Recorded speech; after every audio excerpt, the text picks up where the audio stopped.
aquí y los que están a través de la internet. Damos muchas gracias al Señor porque usted está ahí esperando la palabra de exhortación, de consolación, porque ese es el mensaje, que usted salga edificado con la palabra.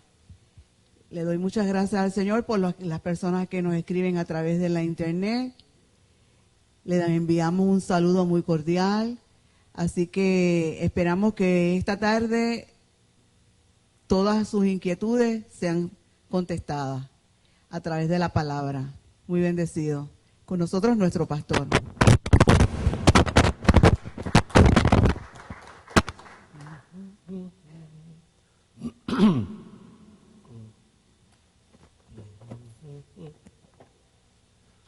Estamos, Pipo.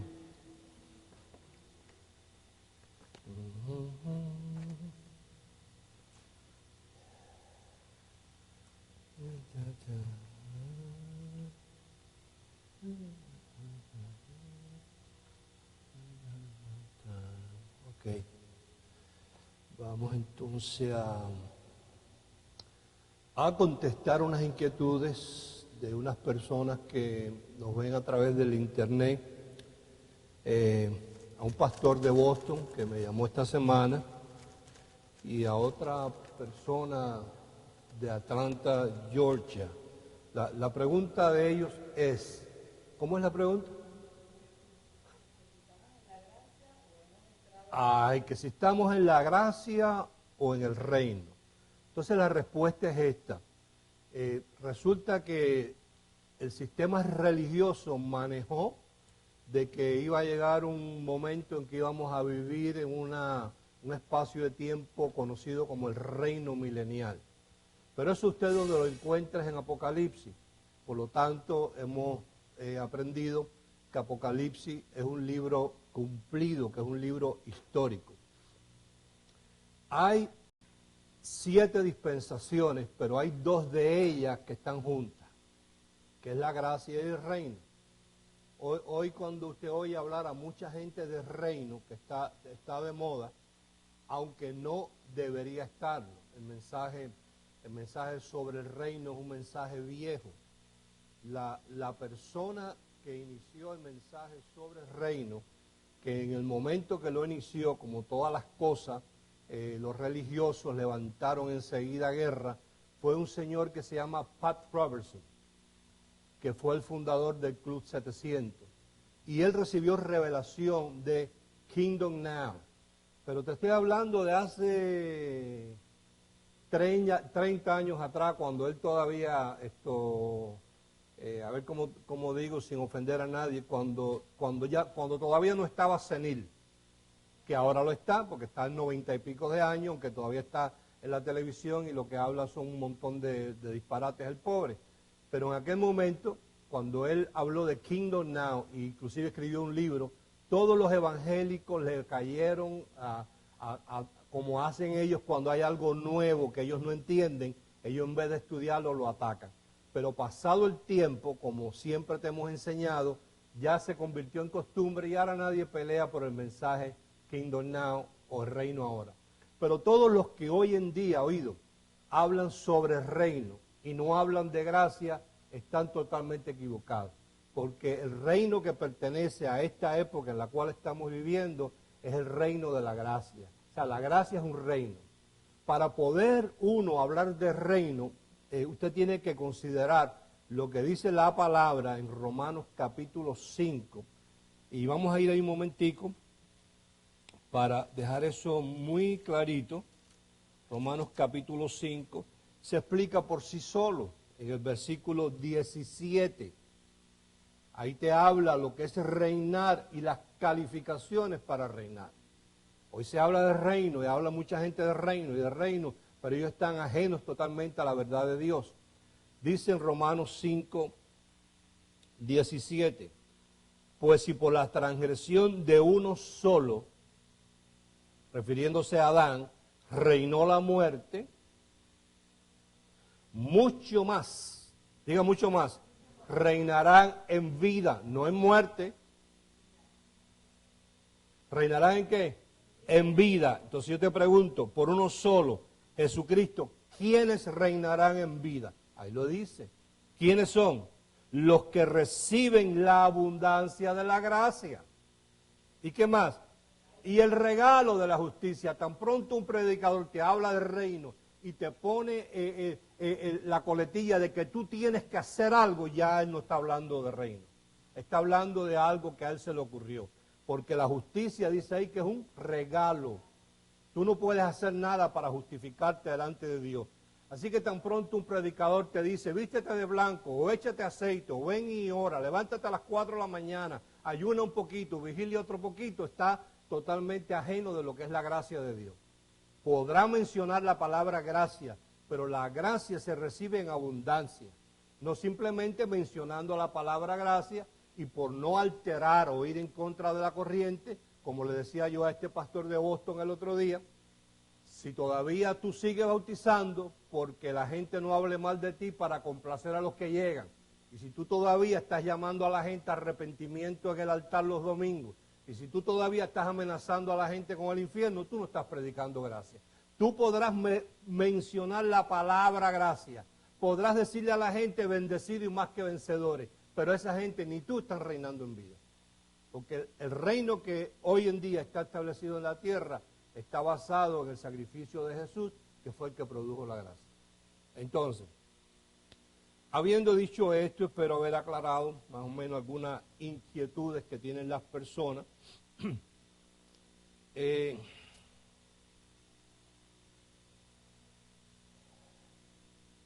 Vamos a cerrar hoy más o menos el concepto que usó Dios para enseñarnos sobre las bodas de Él con la iglesia, y Él toma el concepto de Génesis 2:24, donde dice, y dejará el padre a su madre, y se unirá a su mujer, y los dos serán una sola carne.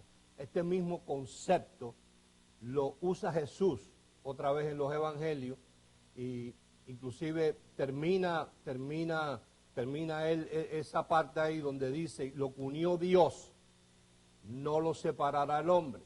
Ese mismo concepto lo usa el apóstol Pablo para hablar de la unión de Cristo y la iglesia. Y cuando lo usa en Efesios 5, la particularidad que hace énfasis el apóstol Pablo ahí es que él se encarga de purificar, de lavar, de santificar a la iglesia para preparársela para él mismo por el lavacro de su palabra. O sea, él no depende de la iglesia que ella se prepare, ni que ella se limpie, ni que ella se santifique. Él no depende de ella, él depende de la obra que él hizo. Dice que por el lavacro de la palabra, él la santifica y la purifica, preparando una iglesia sin mancha, diga sin mancha, para él mismo. Y dice ahí que lo que unió Dios no lo separa el hombre, y dimos por destruida totalmente la enseñanza errónea de la iglesia evangélica de las bodas del Cordero, de Apocalipsis 19, donde mantienen a la gente en un misterio, una incertidumbre, un espiritismo de que no vayan a fallar porque no se van a poder entonces casar. Diga, ya estoy casado. Y con tremendo marido. Así que nada, diga, nada nos puede separar. Diga, ni lo presente, ni lo porvenir, ni ninguna otra cosa creada, porque Él y yo somos un solo espíritu. La semana pasada compartí contigo una expresión, pero que lleva mucha profundidad, que es la siguiente: lo establecido tiene un debido tiempo para ser manifestado. Cuando eso se manifiesta, entonces toca tiempo de que a su debido tiempo otra cosa que estaba establecida entonces se manifieste. Quiere decir que hay cosas en las cuales Dios estableció que a su debido tiempo se manifestaron, pero llegado otro debido tiempo, Dios canceló eso para manifestar algo que ya tenía establecido. Si no controlan el teléfono, me siento. apagan o yo espero que usted termine con su teléfono. Porque no puedo estar tratando estas cosas profundas y el teléfono sonando. ¿Estamos? Bien. Entonces, en Primera de Timoteo capítulo 3, verso 16.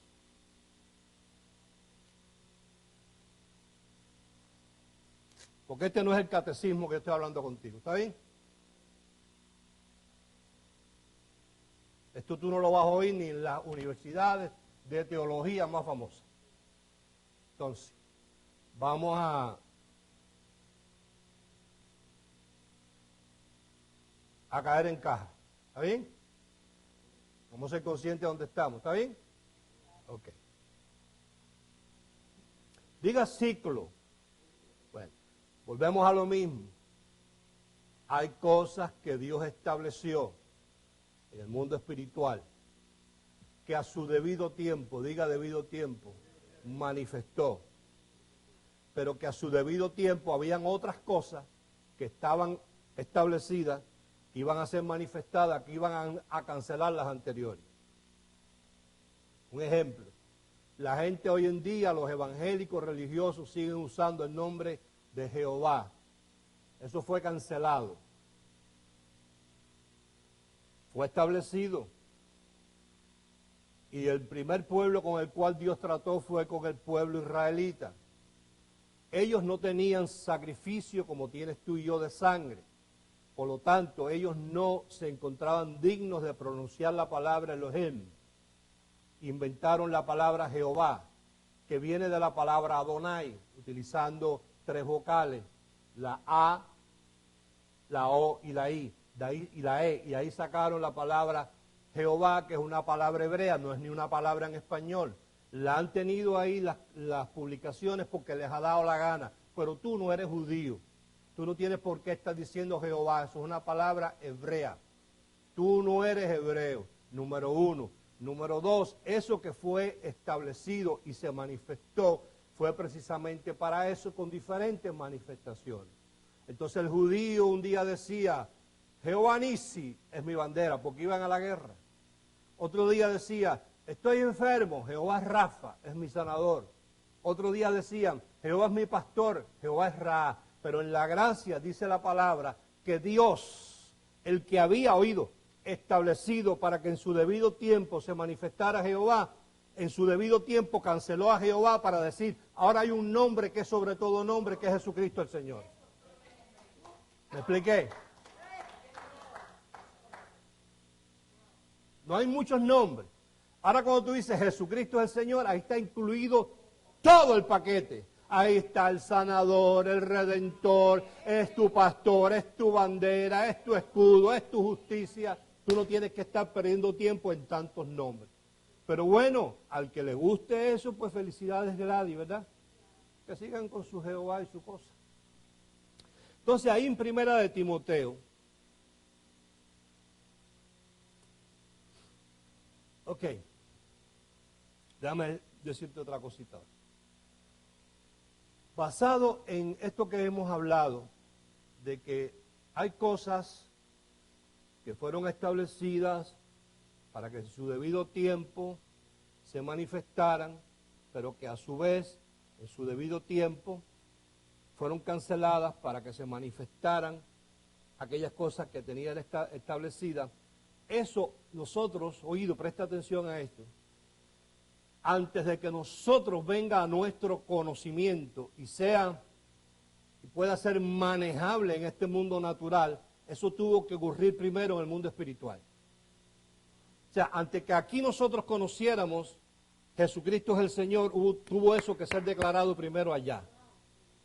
Allá primero y después aquí. Cuando allá llegó su debido tiempo de cancelar Jehová, porque Él iba a manifestar lo establecido, que Jesucristo era el Señor, tuvo que pasar algo. O sea, ese título a Jesús no se le da por gusto. Eso tuvo que ser ganado, ¿entiendes? Hoy nosotros Jesucristo es el Señor, y yo te puedo asegurar que la mayoría de la gente no entiende lo que tuvo que pasar o o se llevó a cabo para que eso se declarara en el mundo espiritual, diga legalmente, para poderlo establecer aquí. Si primero no está legal allá, aquí no sirve. Por eso todo lo que enseñan estos evangélicos aquí no sirve. Es pura pantomima, es puras emociones, porque no ha sido establecido allá, no ha sido manifestado allá y no ha sido confirmado allá. Entonces, ahí en Primera de Timoteo capítulo 3, versos 14, 15 y 16.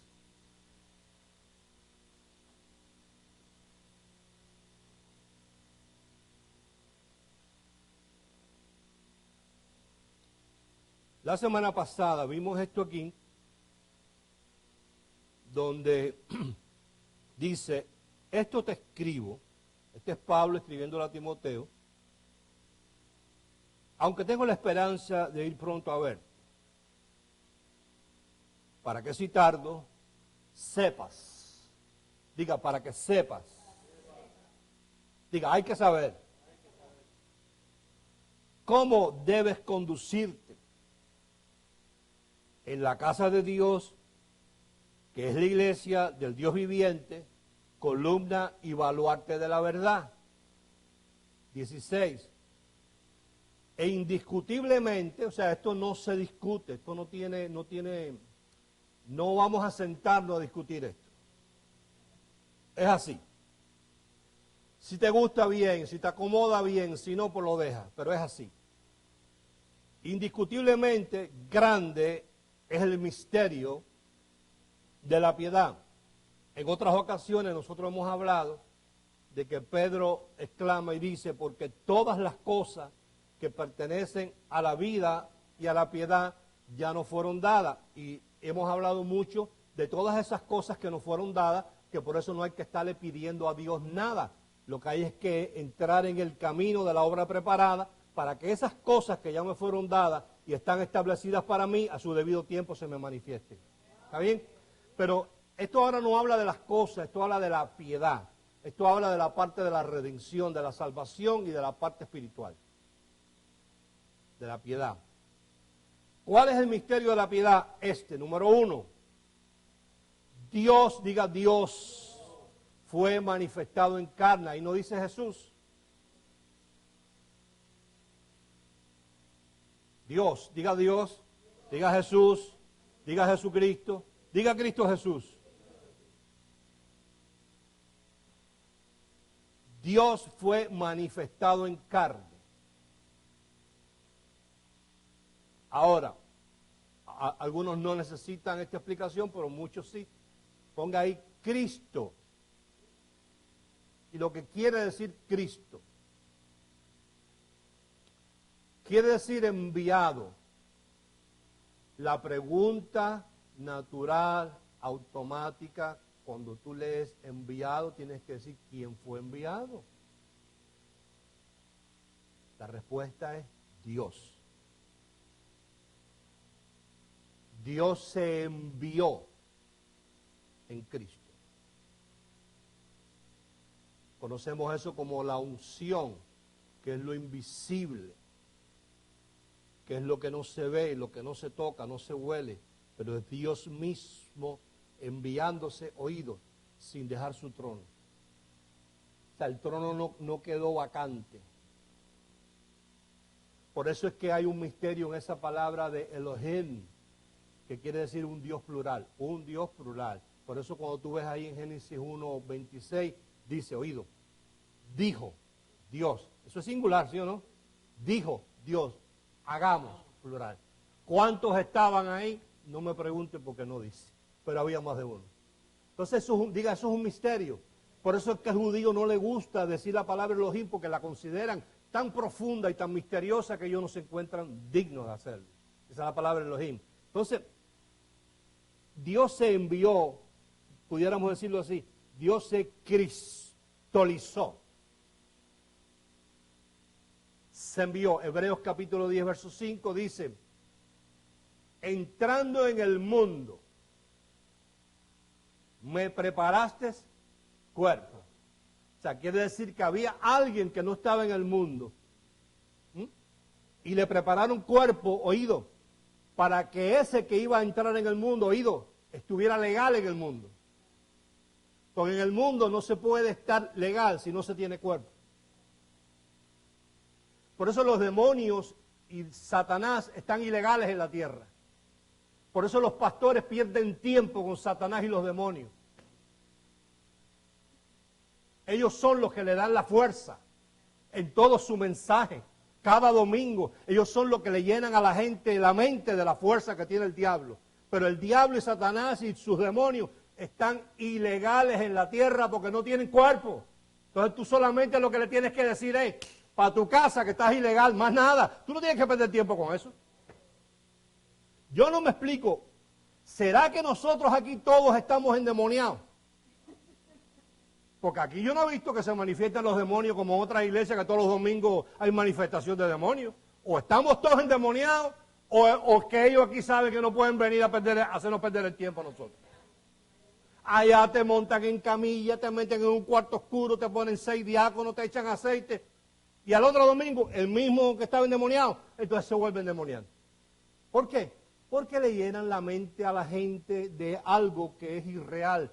Satanás y sus demonios están ilegales aquí en la tierra. Entonces, como Dios conocía ese principio, dijo, yo no puedo ir, porque él había dicho, oído, yo mismo iré. Y rescataré a mis ovejas y las recogeré. Entonces, si él mismo iba a venir, él sabía que sin cuerpo en la tierra no podía estar porque no podía ser terrícola. Entonces dice, entrando en el mundo me preparaste cuerpo. ¿Cuál cuerpo era ese? El verbo que se hizo carne en la vida de Jesús. Una vez Jesús estaba ya el cuerpo, Dios envió para habitar en Jesús. Oído, cuando Dios hace esto, se lo arriesga todo. Se lo juega todo. Porque si Jesús falla, todo el plan de Dios se va por la chorrera. ¿Por qué? Porque Dios iba a ser manifestado en carne, dice ahí, oído, justificado en espíritu, y va a haber un juicio en el mundo espiritual. Antes de tú y yo leerlo, que iba a ser justificado en espíritu, pasó en el área espiritual. Y ahí hubo testigos como en un juicio. Hubo un juez, hubo un fiscal que acusaba, hubo un abogado, hubo fianza, tuvieron los ángeles, los demonios, Satanás, a ver cómo Dios salía del juicio de lo que Jesús había hecho en la carne.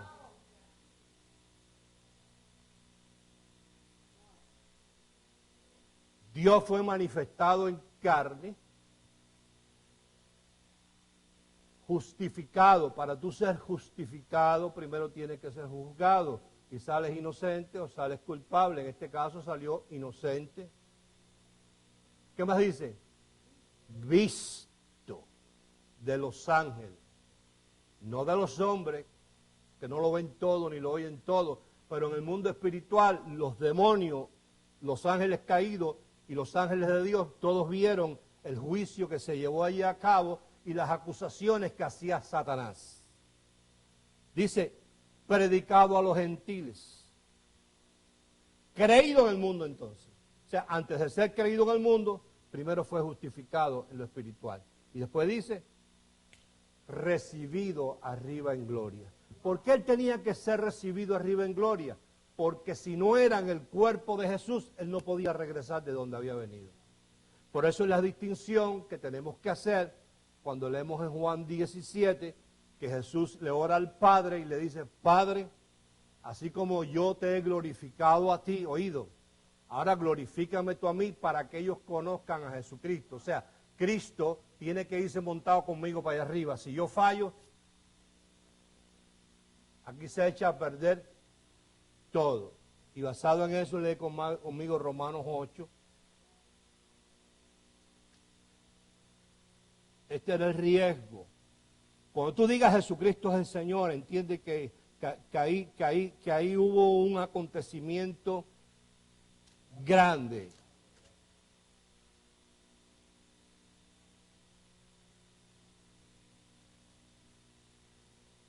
¿Ya lo encontraste?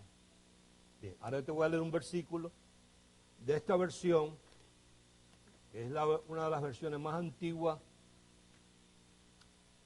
que existen, que es la versión. Yo tengo ahí tantas versiones, me gusta comparar. Esta es la versión, la revisión de 1569. Reina Valera, que la sacaron del mercado, porque tiene ciertas cosas que a los evangélicos no les cuadra. Que hoy la vamos a ver ahí, la vamos a leer de ahí. O sea, esta Biblia no la imprimí yo. ¿Está bien? Busca Primera de Tesalonicenses capítulo 2. Tú verás por qué una de las razones que ellos quitan eso de ahí. Primera de Tesalonicenses capítulo 2, después vamos a Romanos 8.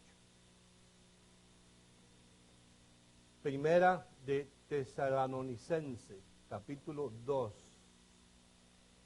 versículo 8.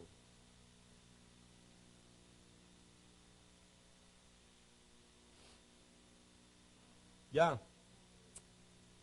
Dice la versión, esta que tengo yo aquí, de Reina Valera del año 1569. Dice, 62, perdón.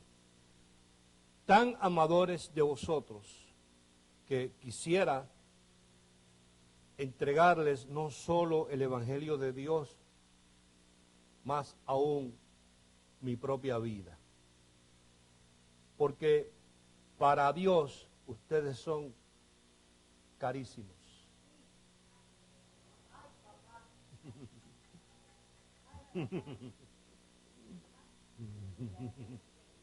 Ah, claro, pero vaya, yo no sé si estás de acuerdo conmigo, que de querido a carísimo hay un tramo largo. O sea, es lo que te está diciendo, me costaste caro. Me costaste caro. Eres un carísimo. Di conmigo, soy un carísimo. O sea, tú y yo no estamos aquí hoy por casualidad. Fuimos, comprados. Es la palabra redimido. Pero cuando nos redimieron y nos compraron, pagaron un precio carísimo. Por eso Él nos llama carísimos de Dios.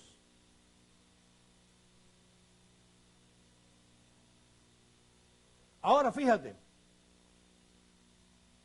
yo oigo un rum rum en ustedes mismos ahí que dice precio de sangre,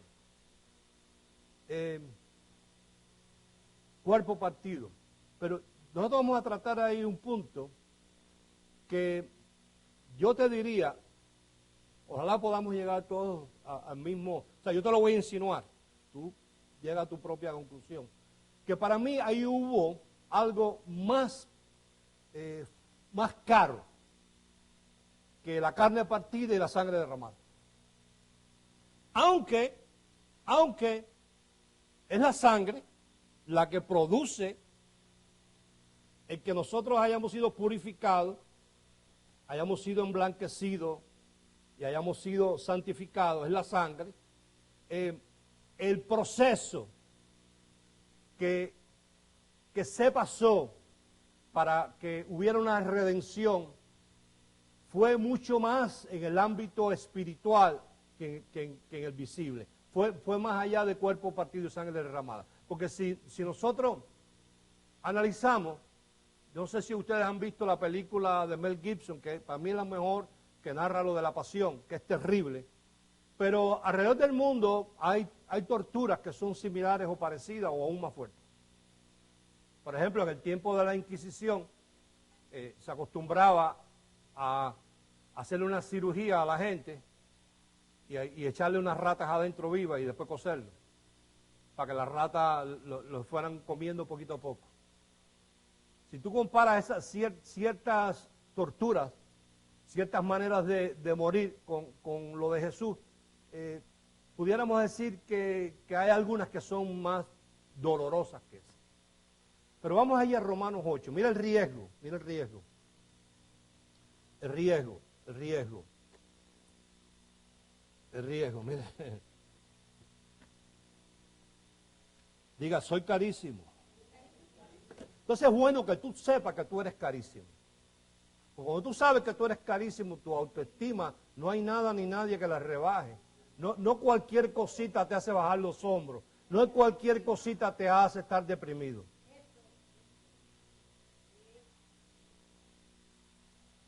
A lo mejor te falta sarna para rascarte. Romanos 8, verso 3. Porque lo que era imposible para la ley, por cuanto era débil por la carne, Dios, enviando a su Hijo, oído, en semejanza de carne de pecado. Si yo te pregunto, ¿qué tipo de carne tenía Jesús? La respuesta es una carne en semejanza de pecado. Pastor, ¿para qué Dios le puso a Jesús una carne en semejanza de pecado? Hebreos 4. Tenía que ser así. Mira. Diga, tenía que ser legal. Legal. ¿Quién fue el que embarcó a la raza humana? Un hombre. Oído, un hombre desprovisto del Espíritu Santo y la unción. Oído. Un hombre desprovisto en el momento clave del Espíritu Santo a la unción tenía que pagar el mismo precio. Tenía que ser así para que declararan, en ese juicio que se está llevando a cabo, declararan legal. La prueba es legal. La evidencia es sostenida en este juicio. Mira, Hebreos 4, verso 14, 15, dice, por tanto, teniendo un gran sumo sacerdote que traspasó los cielos, Jesús, el Hijo de Dios, retengamos nuestra confesión. Ahí dice profesión, pero es confesión lo que debemos entender ahí. Oído, porque no tenemos un sumo sacerdote que no pueda compadecerse de nuestras debilidades, sino uno que fue tentado en todo, según nuestra semejanza, pero sin pecado. Esta es la razón por la cual Dios tiene que ponerle un cuerpo en semejanza de pecado, para que él fuera tentado en todo, de acuerdo a nuestras debilidades, pero sin pecado. Donde estaba la clave en que cuando él fuera tentado en esa carne de pecado, no pecara, porque si pecaba, entonces se iba todo el plan por la chorrera. ¿Por qué ha sido el plan por la chorrera? Oído, porque la paga del pecado es, no podía resucitar. La muerte hubiese tomado posesión sobre él y no hubiese resucitado el tercer día. Entonces, lee conmigo en Mateo capítulo 26.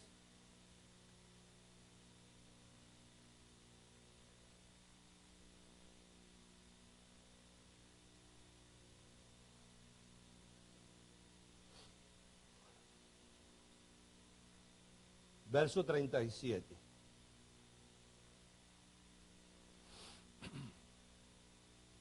Este es Jesús hablando aquí. Mateo 26, verso 37. Dice, y tomando a Pedro y a los dos hijos de Zebedeo, comenzó a entristecerse y a angustiarse en gran manera. Entonces Jesús les dice, mi alma está muy triste hasta la muerte. Quiere decir que tenía alma. O sea, esto que vamos a leer destrona totalmente la doctrina de la gente de Creciendo en Gracia, que dicen que nosotros solamente somos cuerpo y espíritu, que no tenemos libre albedrío. Entonces, ellos manejan, claro, por conveniencia, ya sabemos por qué, ellos manejan de que tú eres carne, que la carne es mala, y somos espíritus, pero que si un día te encontraste en el camino con una morena, una rubia, una trigueña, la que sea, y una botella de whisky, pues eso Dios te lo puso ahí. Como tú no tienes para decidir, pues vamos al whisky, vamos a la morena y acá hay que sacar el mundo. Jesús tenía alma como la tienes tú y la tengo yo. Dice, mi alma está muy triste hasta que, porque ahí es que se entristece uno, en el alma. Quedaos aquí y velad. Y yéndose un poco más adelante, se postró sobre su rostro, orando y diciendo, Padre mío, si es posible, pasa de mí este vaso, pero no como yo quiero, sino como tú quieras. Y vino a sus discípulos y los halló durmiendo y dijo a Pedro, ¿así no habéis podido velar conmigo una hora? Velad y orad para que no entréis en tentación. Oído, el espíritu a la verdad está presto,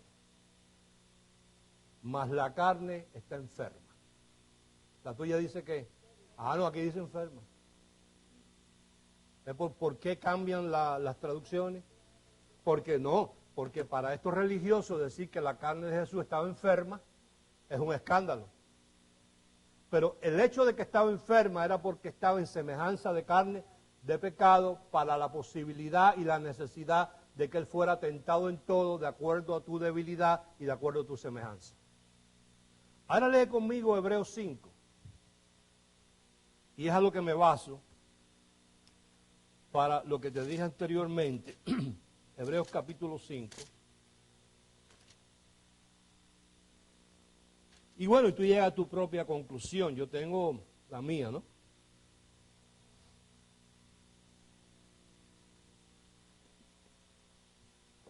Diga, soy carísimo. No te puedes vender barato.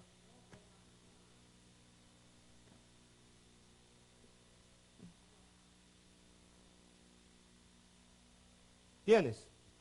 Bien, vamos allí. Carne, semejanza de pecado, enferma, diga enferma. ¿Como la de quién? Como la tuya y la mía. Hebreos 5, verso 7.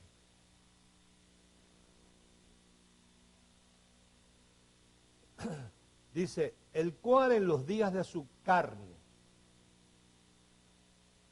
ofreciendo ruegos y súplicas con gran clamor y lágrimas al que le podía librar de la muerte, fue oído por su reverencial miedo. Ahora, yo te hago una pregunta. Primero visualicemos el panorama de una persona que ya en algunas ocasiones hemos hablado de tanto era su sufrimiento que los capilares de la frente se le reventaron y echó sangre. Entonces ahora visualicemos a una persona ofreciendo ruegos y súplicas, oído, con gran clamor. O sea, no es una oración o una súplica de susurro,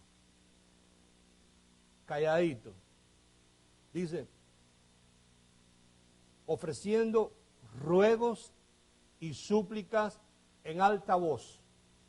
Gran clamor. No es ni clamor, sino gran clamor. Un estado de desesperación.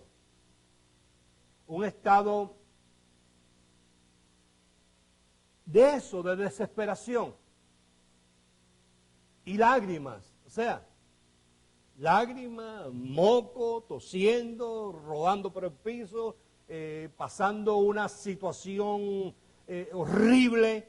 Y entonces en medio de eso dice ahí, al que le podía librar de la muerte, al Padre, ¿no? Ese es el que rogaba a él. Pero a mí lo que me llamó la atención fue, dice que fue oído. Entonces la pregunta es, si fue oído, ¿cómo murió? Para el tercer día resucitar. Es que la palabra que está usando el Espíritu Santo ahí de muerte es la palabra thanatos, que quiere decir muerte espiritual. Claro, porque en un momento dado, yo no sé si tú te acuerdas de esta expresión que tuvo Jesús, Elí, Elí, Elí, lama sabactani. ¿Qué le está diciendo? Padre mío, ¿por qué me has desamparado? Porque lo que le está diciendo es, en ese momento clave, Jesús, el postrer Adán, tenía que tomar la posición del primer Adán sin la unción y sin el Espíritu Santo y vencer por sus propias fuerzas a la tentación. Entonces, en ese momento, en una carne a semejanza de pecado, Dios le dice, ha llegado el momento, te tengo que dejar solo. Si tú no resuelves, aquí se va todo por la chorrera. Porque yo voy a ser juzgado en lo que tú hagas. el Padre le quita la unción que destruye todo yugo y toda carga. Y él le dice, Elí, Elí, Elí, lama sabactani, ¿por qué me has desamparado? Pero después dice, he terminado la obra que me diste hacer, en tus manos encomiendo mi espíritu, y expiró. Porque Jesús lo que le tenía terror no era la muerte física. Era que si en esos finales segundos él fallaba y pecaba, que era probable que lo hiciera por el tipo de carne que tenía y su alma triste hasta la muerte y desprovisto de la unción, todo se iba por el chorro y Jesucristo no hubiese existido nunca. Por eso cuando tú oyes esa expresión, Jesucristo es el Señor, eso fue ganado. Por eso cuando tú dices, yo soy carísimo, quiere decir que para mí, yo no sé tú, fue más violento este proceso que el de la carne y la sangre. O sea, el sufrimiento de pensar, si te fallo, la raza completa se pierde. Y no solamente la raza, tú también no regresas, eres destronado y habría alguien que ya quiere ocupar tu trono. Entonces, cuando hoy nosotros vemos que eso ya está establecido, fue porque a su debido tiempo hubo un proceso para que eso que estaba establecido y manifestado, eso que estaba establecido a su debido tiempo se manifestara en el mundo espiritual. Allá Pedro, y no tengo tiempo de entrar ahí, dice, muerto en el cuerpo, pero en el cual el espíritu descendió. Ahí fue el juicio. Porque el cuerpo de Jesús se quedó en la tumba, pero Cristo, Dios, bajó a predicarle a los espíritus encarcelados. Y ahí vino el juicio. Así que, carísimo. Por eso cuando nosotros hablamos, y esto no tengo yo ni que mencionarlo, sobre estas ofrendas de Nissan que cada año se hacen. Aquí hay gente que ya por meses la vienen ya. Yo aquí no tengo ni que hablar de eso, porque Nissan es un corbán, es una ofrenda, y al que no le nace eso de espontaneidad, uno no puede abrirle el cerebro para que lo haga, ¿verdad? Entonces, muy bendecidos todos, muy carísimos.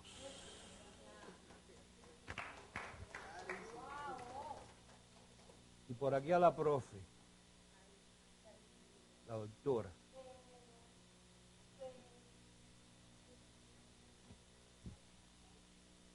¿Quién está ahí?